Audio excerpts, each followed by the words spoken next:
Hola, buenas tardes. En primer lugar, dar las gracias por estar con nosotros en este webinar.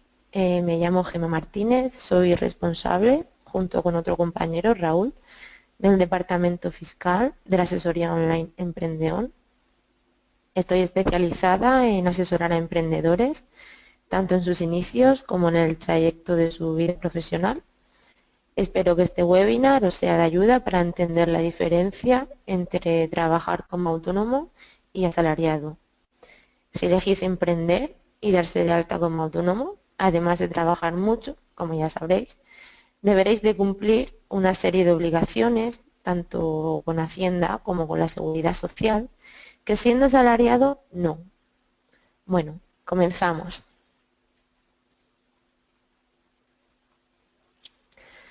¿Cuánto debe ganar un autónomo para ganar lo mismo que un asalariado? ¿Cuánto debe facturar? En los últimos años, debido a la situación de desempleo, muchas personas que perdieron su trabajo han optado por emprender y darse de alta como autónomos. Esta figura está muy de moda. Numerosas empresas eligen la subcontratación de autónomos, bien porque sean autónomos dependientes o los llamados falsos autónomos. ¿Sabes lo que son?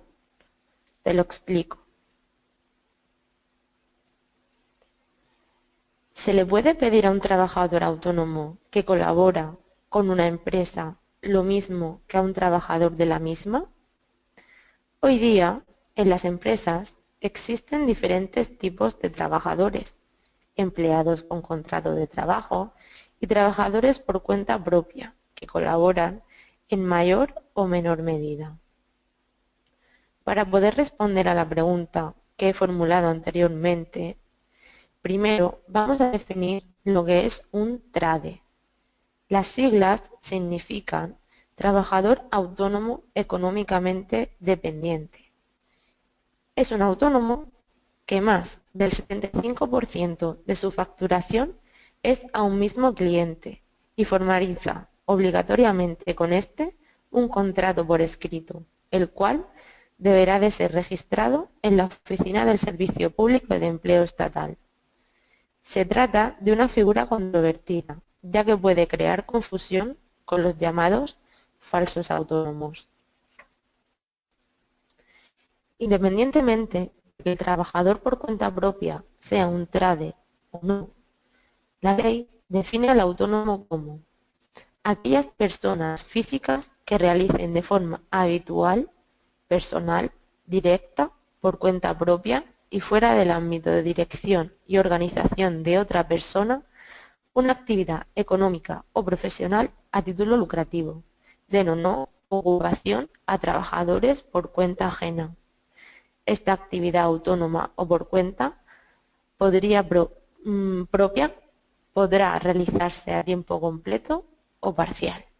Bueno, ahora que ya sabemos lo que es un autónomo, independientemente de que sea TRADE o no, vamos a centrarnos en la figura del autónomo, del falso autónomo. Vale. De la definición anterior podemos resumir que la empresa para la que colabora el autónomo, a diferencia de a los trabajadores contratados, no le puede pedir que vaya a la oficina en un horario estándar, como el resto de trabajadores. No puede exigirle que se adapte al reglamento interno de la empresa. No puede solicitarle exclusividad. No podrán marcarle las fechas de vacaciones. No tendrá un salario fijo, sino que el autónomo emitirá una factura cuyo importe dependerá de los trabajos encargados por la empresa. Como conclusión, decir que si un trabajador autónomo está sometido a las mismas condiciones que un trabajador contratado, es decir, tiene horario, solo trabaja para una empresa, le marcan las fechas de vacaciones, se le exige el reglamento interno de la empresa, tiene un salario fijo, es decir, si tiene todas esas mismas condiciones, iguales que un trabajador con contrato laboral, se tratará de un falso autónomo y en este caso deberá de cotizar en el régimen general y tener un contrato de trabajo y no mercantil. Tener a trabajadores dados de alta como autónomos es un fraude a la administración. Desgraciadamente, en los últimos años, la figura del falso autónomo se ha puesto de moda entre los empresarios para abaratar costes, debido que el coste de un trabajador es muy elevado. Bueno, ahora que ya sabéis lo que es un trade y un autónomo, pasaremos a ver la diferencia entre un autónomo y un asalariado. Para realizar el análisis, tomaremos como ejemplo a un joven de 27 años, soltero, sin hijos, que se dedica, por ejemplo, al marketing online, actividad profesional. Este joven está dudando si aceptar una oferta de trabajo en la que le ofrece 1.400 euros netos mensuales o emprender y darse de alta como autónomos. Con este webinar espero poder aclarar a este tipo de emprendedores que no saben si emprender o trabajar para una empresa. Vale. En primer lugar, vamos a explicar algunas obligaciones que tienen los autónomos y que no tienen los asalariados, o que la tienen, pero diferente. Empecemos por la más importante, pagar la cuota de la seguridad social. Para los autónomos, esta obligación es un pago fijo mensual y el importe de la misma dependerá de si tiene derecho a acogerse a la tarifa plana o no. Si no tiene derecho a la tarifa plana, pagará 267,03 euros mensuales. Si tuvieran derecho a la bonificación, pagarán durante los primeros 6 meses 50 euros, durante los segundos 6 meses 134 euros y durante los terceros 6 meses 186 euros. Para tener acceso a la tarifa plana, no debes de haber estado de autónomo en los últimos 5 años. Si eres hombre menor de edad, menor de 30 años, o mujer menor de 35, es decir, hombre menor de 30 o mujer menor de 35, la bonificación, en lugar de 1 año y medio, como os he explicado anteriormente, durará 2 años y medio. Se prorroga 1 año el último tramo. También comentaros que la gente que tiene acceso a la tarifa plana está cotizando por la base mínima, que son 893 euros. Al igual que si pagas los 267,03 euros mensuales, estás cotizando por la base mínima. Puedes aumentar esta base cuando quieras, pero te aumentará el pago de la cuota mensual. También deciros que el cobro de la cuota se domicilia en la cuenta bancaria en la que seas titular y se carga el último día del mes. En el caso de los asalariados, parte de su seguridad social la paga él, el 6,35% de sus ingresos brutos mensuales, y la otra parte, la mayor parte, la paga el empleador. Aproximadamente es el 40% del salario. No siempre es así, depende del convenio, de muchos factores, pero no, aproximadamente se calcula sobre el 40% del salario. ¿Qué diferencia encontramos entre el autónomo y el asalariado? Bien, el autónomo paga una cantidad fija y los asalariados dependerán de sus ingresos. Vale. Otro punto muy importante es el impuesto de la renta de las personas físicas, el llamado IRPF. Todos los autónomos están obligados a presentar el impuesto de la renta de las personas físicas, independientemente de sus ingresos y beneficios. No podrán presentar el borrador, tendrán que presentar el programa padre. Este impuesto es progresivo y se paga a año vencido, pero ¿los autónomos con hacer el IRPF anual es suficiente? La respuesta es no. Independientemente de si la actividad está en régimen de módulos o en estimación directa, realizarán trimestralmente un pago a cuenta del IRPF, el llamado modelo 130 o 131. Si cogemos el ejemplo que hemos puesto anteriormente, el joven que decide darse de alta como autónomo trimestralmente, realizará un pago a cuenta del IRPF, que será el 20% de su beneficio, el llamado modelo 130. Cuando realice la declaración anual, se regularizará la situación y si con los pagos a cuenta ha pagado más de lo que le corresponde, por muchos factores, situación familiar, la deducción por vivienda, etcétera, se lo devolverán. Y viceversa. El marketing online está clasificado como actividad profesional. Por tanto, las facturas que emita a otro autónomo que actúe como tal o a sociedades deberán de llevar retención.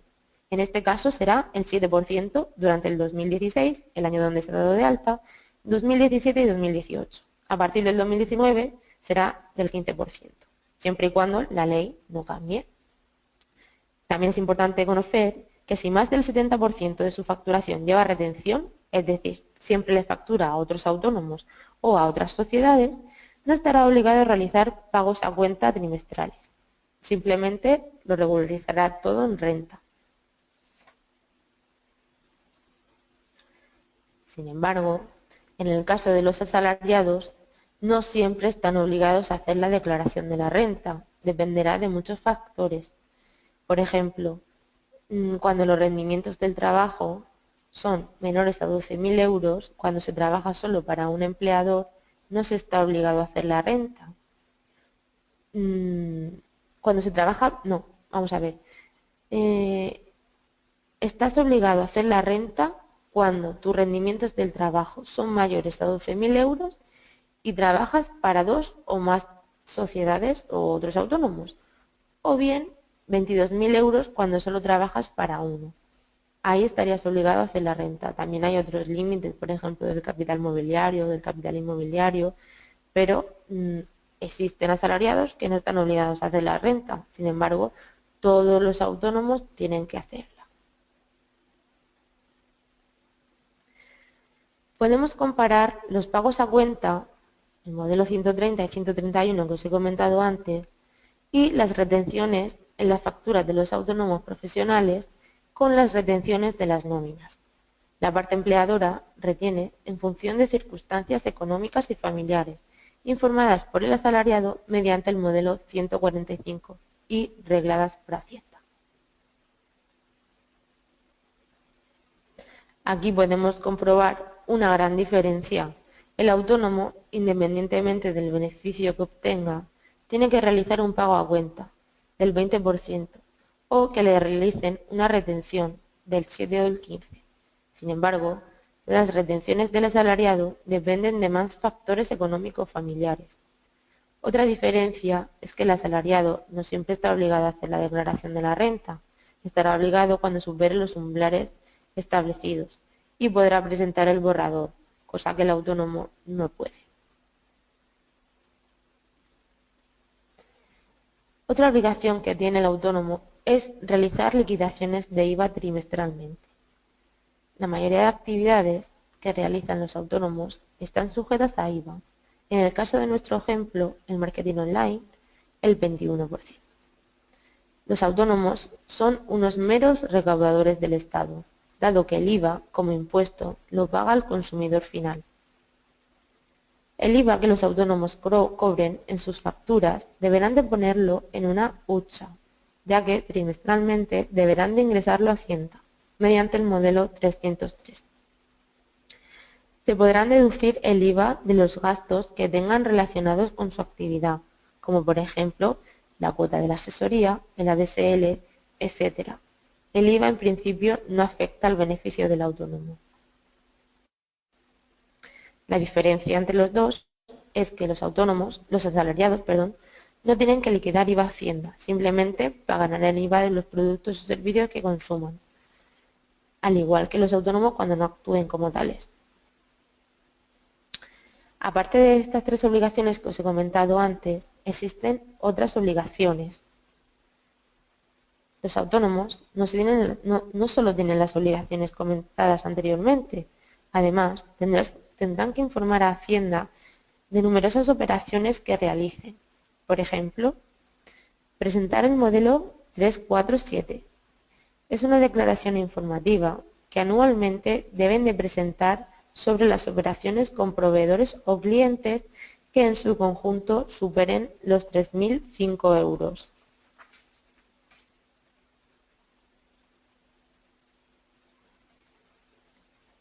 Algunos empresarios y profesionales no le dan la importancia que tiene, debido a que es una declaración informativa.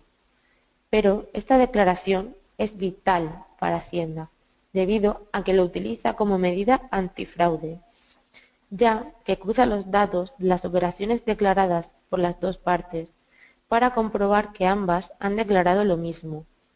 Muchas inspecciones que reciben los autónomos y sociedades tienen su origen en dicho modelo. Otras obligaciones es presentar los modelos anuales de IVA, el llamado modelo 390, el resumen anual de retenciones practicadas, el modelo 190, el modelo 180.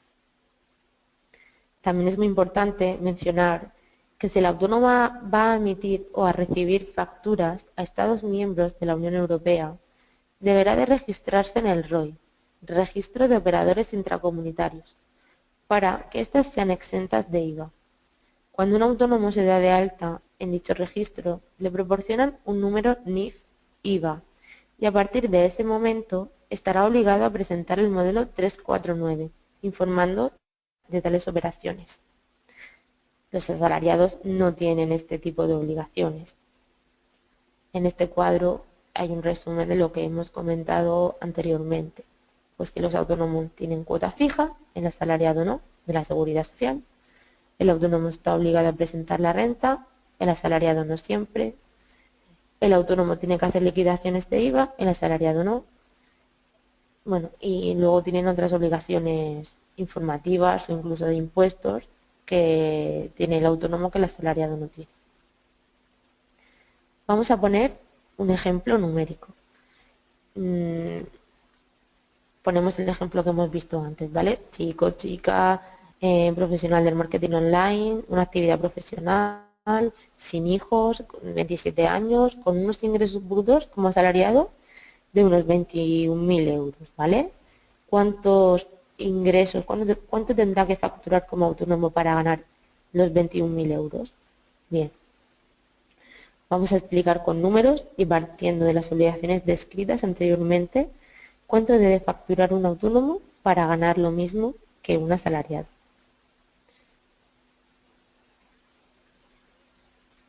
El ejemplo que os he puesto antes. Os he puesto este ejemplo por poner uno, ¿vale? Pero serviría cualquier tipo de actividad. He puesto esas edades y sin hijos, soltero, para que el impuesto de la renta de las personas físicas tener un modelo, ¿vale? Pero bueno, con diferentes características sería otro tipo de otro impuesto, pero podría aplicarse el mismo ejemplo, ¿vale?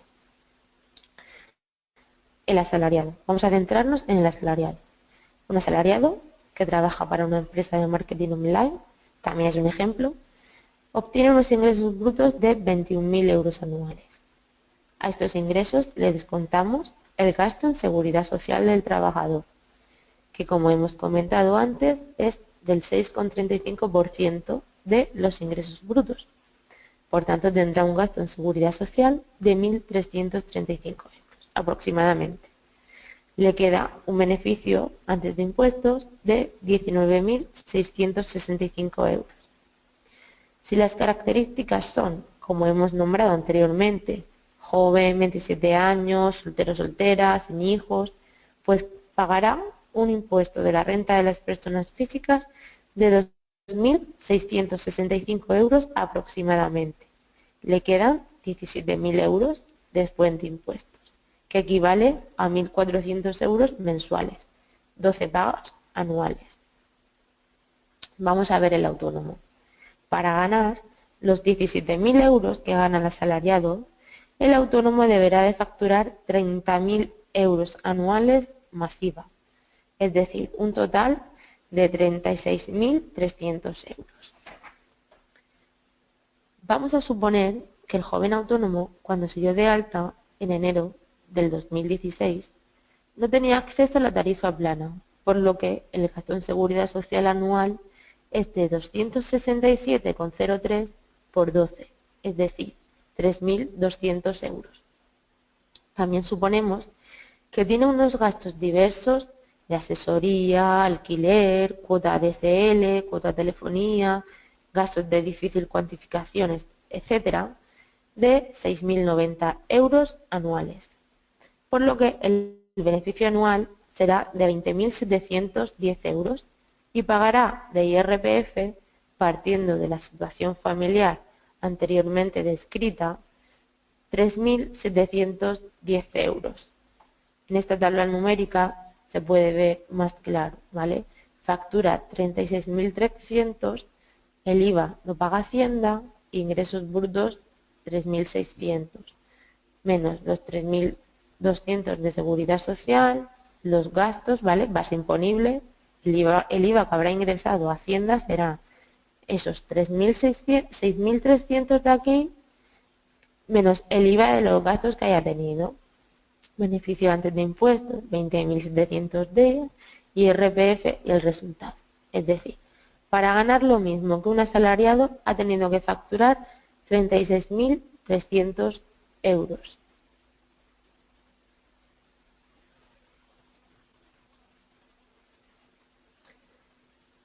Conclusión.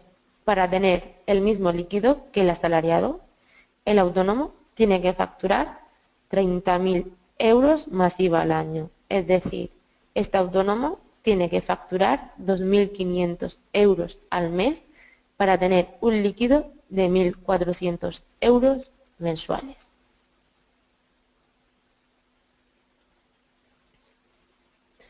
Estos cálculos, para verlo de una forma sencilla, los hemos hecho sin tener en cuenta las retenciones. Si las tenemos en cuenta, el asalariado no recibirá 1.400 euros mensuales, sino que recibirá 1.190 euros. 210 euros mensuales se los retendrá el empleador y los ingresará a Hacienda. El importe de la retención dependerá de la situación económico-familiar de cada persona. En este caso, le corresponde una retención del 12,99%. El asalariado está haciendo un pago anticipado de su declaración de la renta de 210 euros mensuales, 2.520 euros anuales. Si el IRPF le salía a pagar 2.665 euros, pues tendrán que abonarle la diferencia, 145 euros. El objetivo de las retenciones en las nóminas es que el sujeto pasivo, cuando tenga que realizar la renta, no tenga que pagar ostecas y compensado. Por ello, es muy importante el modelo 145, en el cual se detalla la situación económica familiar de cada asalariado. En el caso de nuestro autónomo, si suponemos que solo trabaja para sociedades y autónomos y que toda su facturación lleva retención del 15%, anualmente le retienen 4.500 euros. Si el IRPF le sale a pagar 3.710 euros, habrá pagado 790 euros de más, que Hacienda le tendrá que devolver. Esto puede provocar un problema de tesorería para el autónomo, ya que él está financiando Hacienda durante más de un año. En nuestro ejemplo, al joven autónomo le están reteniendo su facturación del 2016 y hasta mayo o junio del 2017 no hará la declaración de la renta del 2016. Por tanto, la devolución podría llegar desde mayo o junio hasta diciembre de 2017. Espero que este ejemplo numérico os haya ayudado a comprender el esfuerzo que debe hacer un autónomo para ganar lo mismo que un asalariado. Ahora os voy a comentar algunas diferencias que tienen ambos, pero sobre todo la prestación por desempleo. El trabajador asalariado cotiza por desempleo. En el caso de despido, podrá cobrar la prestación, siempre y cuando haya cotizado un mínimo de un año.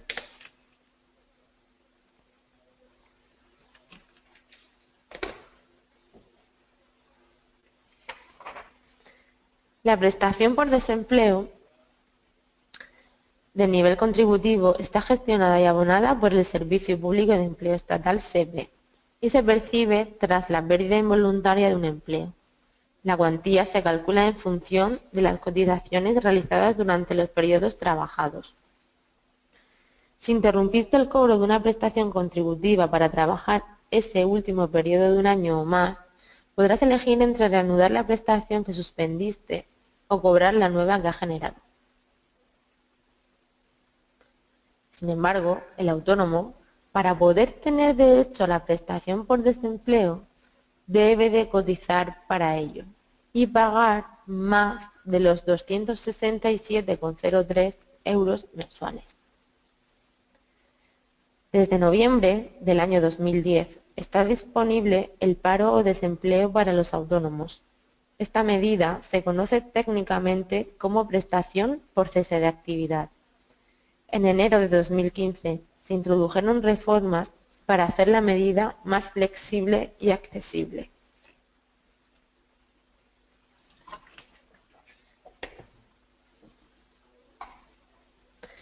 Los requisitos de acceso son: el autónomo debe de estar dado de alta en la Seguridad Social y al corriente en el pago de las cuotas, así como tener cubiertas las contingencias profesionales pertinentes. Hay un periodo de invitación al pago de 30 días naturales para ingresar las cuotas que se deben. Debe de tener un periodo mínimo de cotización de 12 meses, que deben ser seguidos y anteriores al cese, incluido el mismo mes en el que se produzca. El autónomo no debe de haber alcanzado la edad de jubilación, a no ser que tenga acreditado un periodo de cotización requerido para ello.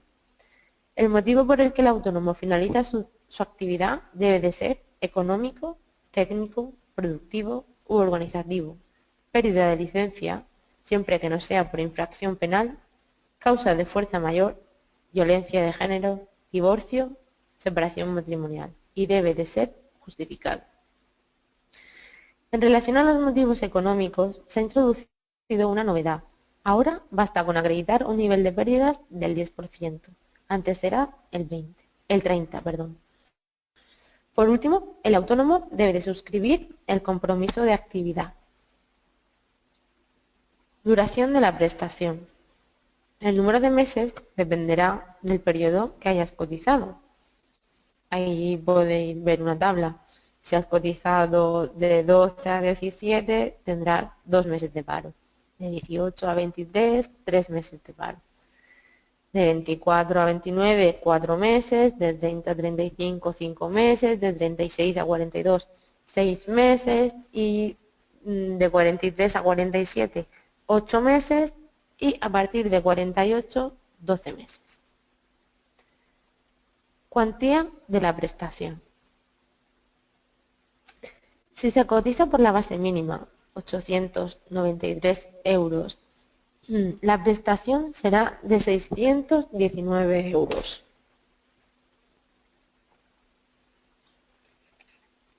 La cuantía será el 70% de la base reguladora.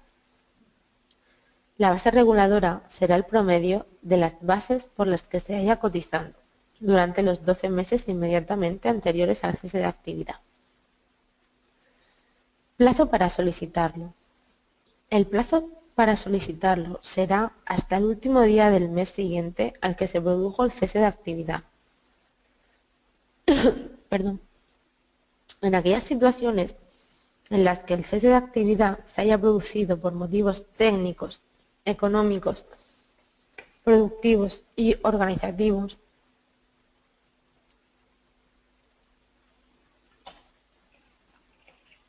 de fuerza mayor, por violencia de género, por voluntad justificada del cliente, por muerte, incapacidad y jubilación, el plazo empezará a computar a partir de la fecha que conste en los documentos que acrediten la concurrencia de tales situaciones. También quiero que tengáis en cuenta unos pequeños detalles. A ver, si tiene derecho a percibir la prestación por desempleo en el régimen general y me doy de alta como autónomo, se pueden dar 3 situaciones. Si se ha solicitado la prestación pues se solicitará una suspensión de la misma.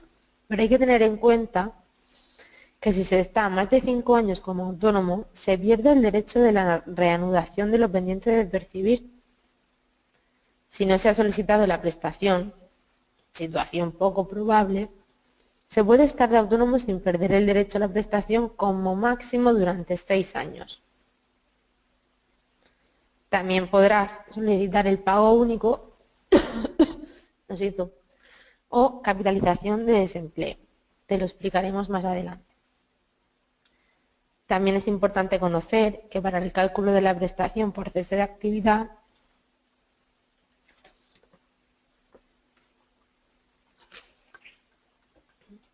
no se tendrá en cuenta la cotización por cese de actividad en otro régimen de la Seguridad Social. Solo se tendrán en cuenta las cotizaciones por cese de actividad efectuadas en el régimen especial de trabajadores autónomos. La prestación por desempleo para los autónomos es un derecho largamente reivindicado. Sin embargo, desde el punto de vista del emprendedor, desde mi punto de vista, ha sido una medida que no ha funcionado como se esperaba. Y ello se puede comprobar, ya que transcurridos más de 4 años de su implantación, son pocos los autónomos que se han podido beneficiar.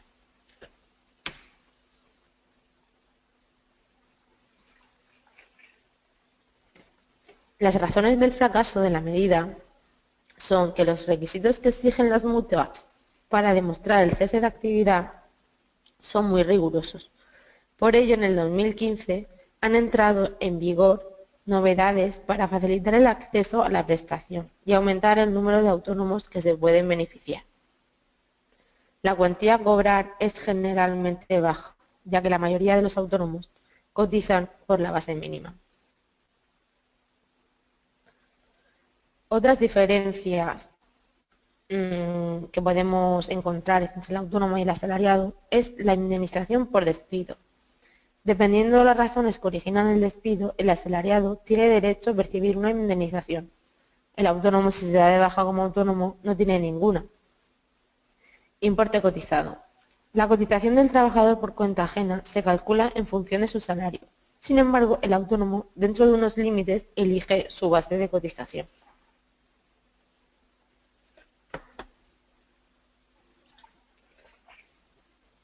Vacaciones. Al asalariado, dependiendo de su convenio colectivo, le corresponden unas vacaciones fijas al año, normalmente 22 días laborales. Pero esto puede variar, como he dicho antes, por el convenio colectivo de la actividad. Lo siento. Sin embargo, para un autónomo, mantenerse alejado un mes del negocio es casi una utopía, pero desconectar durante algún tiempo resulta más que necesario. Solo de este modo lograremos mantener un nivel de productividad óptimo a lo largo del año. Eso sí, para conseguirlo es fundamental saber organizarse. Consejos para disfrutar de tus vacaciones si eres autónomo. Planifica el trabajo con tiempo suficiente. Haz un repaso de los proyectos pendientes y cierra todo lo que puedas. Busca el momento oportuno. Deberás de aprovechar la bajada del ritmo de trabajo. Habla con tus clientes y hazles saber cuándo tienes previsto cerrar por vacaciones. No olvides las declaraciones trimestrales. Hacienda y la Seguridad Social nunca descansan. Si tus días coinciden con fechas claves de presentación de impuestos, envíalos con antelación. Recuerda, el día 20 de julio y 20 de octubre son los últimos para la presentación. Si lo vas a hacer domiciliado, será el 15. Revisa el saldo de tu cuenta corriente y los pagos pendientes para que cuando llegues no tengas saldo insuficiente. El consejo más importante que te doy es descansa. Parece lo más sencillo, pero no lo es. No hay ningún autónomo que desconecte al 100% de su negocio, pero inténtalo. Limítate a atender lo que sea urgente y no pueda esperar. Antes de darle el paso a irte de vacaciones, debes de saber que un día que pasa que un día que pasa sin trabajar es un día sin ingresos. Si no se trabaja, no se cobra, a no ser que tengas una clientela fija y la facturación sea periódica. A diferencia del asalariado, el autónomo no solo dejará de percibir ingresos, sino que seguirá teniendo gastos, como por ejemplo deberás pagar la cuota de autónomo. Esta situación es la que lleva a algunos trabajadores por cuenta propia a barajar la posibilidad de darse de baja en la seguridad social durante el mes de vacaciones. Esto solo es viable si te coges un mes natural entero, ya que, por ejemplo, si te das de baja el día 15 de agosto y de alta el 1 de septiembre, pagarás el mes de agosto completo, ya que las cuotas no se fraccionan. Además, si te estás beneficiando de las bonificaciones en la cuota y te das de baja, cuando vuelvas a darte de alta, dejarás de tener acceso a las mismas y pagarás la cuota íntegra, ya que dejarás de cumplir el requisito de no haber estado de alta en los últimos 5 años. Disculpen.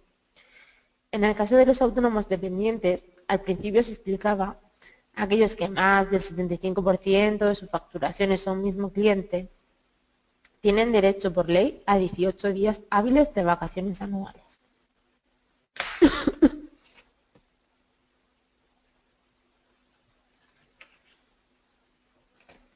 Si eres un autónomo novato, te será muy difícil tener vacaciones en el amplio sentido de la palabra.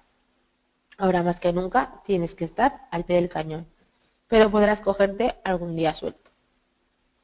Bueno, parece que todo lo que os he estado comentando es malo respecto a ser autónomo, pero nada de eso. Ser autónomo tiene sus ventajas. Eres tu propio jefe, controlas tu tiempo, trabajas en aquello que te guste, para los clientes que tú elijas. Y además, a ver, si decides darte de alta y estás cobrando la prestación por desempleo, esto que voy a comentarte ahora te va a servir. También, muy importante, esta pregunta, ¿a partir de qué cantidad debes de darte de alta? Muchas personas que estiman que van a tener unos ingresos bajos dudan entre darse de alta como autónomo o no darse de alta y permanecer en la economía sumergida. Pero ¿cuándo hay obligación de darse de alta y cuándo no? Muchos emprendedores me preguntan, si mi salario va a ser menor del salario mínimo interprofesional, ¿tengo que darme de alta? Pues bien, es cierto que en el 2007 el Tribunal Supremo estableció en una sentencia que si los ingresos son inferiores al salario mínimo interprofesional, pues no debes darte de alta como autónomo. Pero cuidado, no se puede generalizar, ya que esto es un criterio jurisprudencial y no una normativa.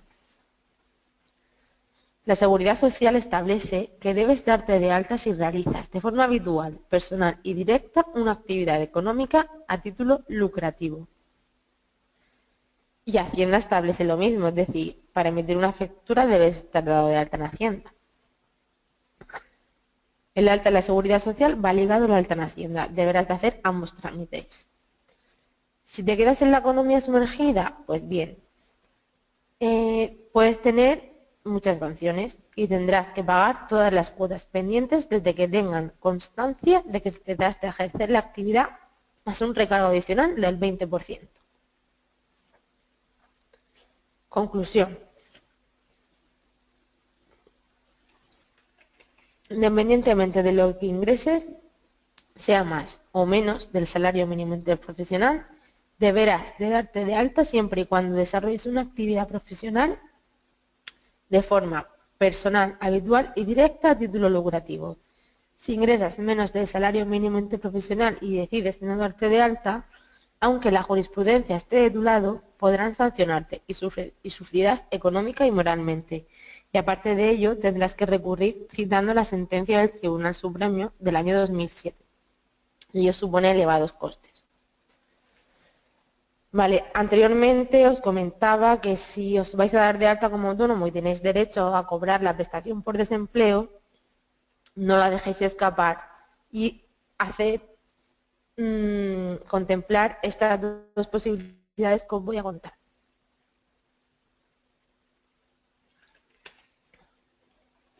puede solicitar el pago único. Es una medida de apoyo muy interesante para los emprendedores desempleados, interesados en iniciar su propio negocio como autónomo, ¿vale? Puedes cobrar todo el paro pendiente de recibir en un pago.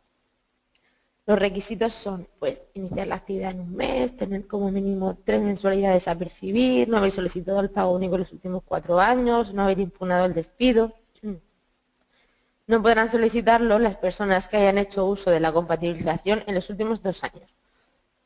Bueno, ¿qué es esto de la compatibilización? Pues bien, si no tienes que hacer ninguna inversión y no necesitas el dinero de golpe, podrás optar por esta segunda opción, que es compatibilizar, estar cobrando el paro y estar dado de alta como autónomo durante un periodo de 9 meses. Lo tienes que solicitar en los 15 días posteriores al alta. Es decir, si te das de alta el 1 de noviembre, pues tienes hasta el 15 para solicitarlo. Al contrario que el pago único. El pago único debes de solicitarlo antes al alta. Es previo.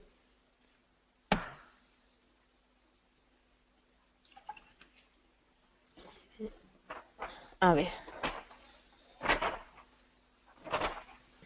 Espero haberos podido ayudar a diferenciar entre ser autónomo y ser asalariado.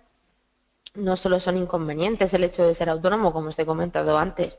Seréis vuestros propios jefes, sin horarios, eso sí, trabajaréis muchísimo. Pero bueno, si tenéis la oportunidad de emprender y os gusta vuestro trabajo, adelante. Elige un trabajo que te guste y no tendrás que trabajar ni un día de tu vida. Para finalizar, daros las gracias por escucharme. Ahora pasaré a responder si tenéis alguna pregunta por el chat. Si tenéis cualquier comentario, si queréis daros de alta como autónomo, cualquier duda podéis contactar conmigo al teléfono 96-629-7678 o mandando un email a info@emprendeon.com. Mi nombre, como os he dicho antes, es Gema y estaré encantado de resolver vuestras dudas. Muchas gracias y espero que os haya resultado interesante.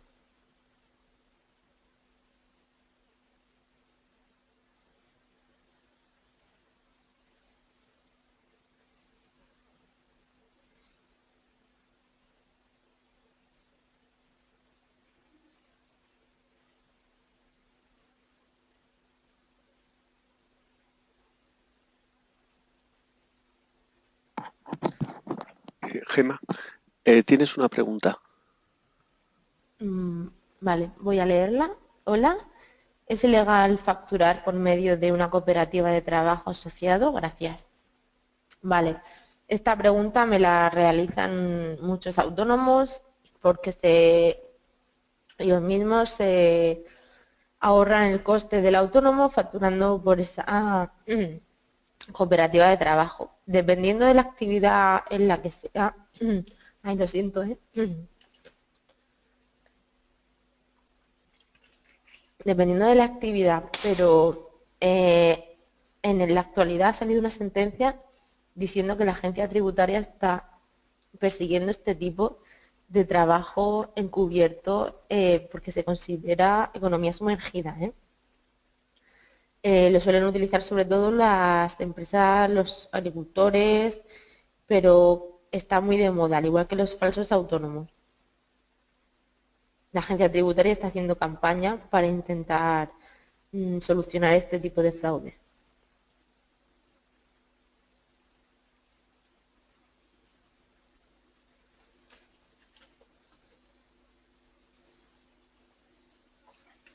¿Alguna pregunta más?